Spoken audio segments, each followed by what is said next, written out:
Hello guys, in this video I will show you the group bills function in the Revolut app.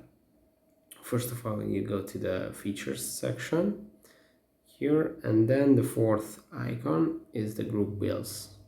And tap on it. Here you will see a short introduction for this feature. Split and settle group expenses, create a group to centralize and settle expenses with family and friends. So let's start.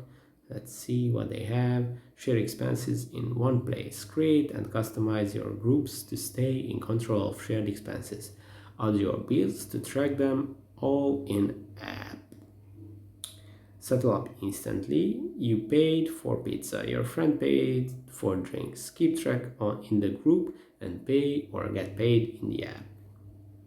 Sounds good? Sounds good. No more awkward conversations. Just request a payment in the app to remind your friend to pay their share. They will get a notification to settle up. Yeah, that sounds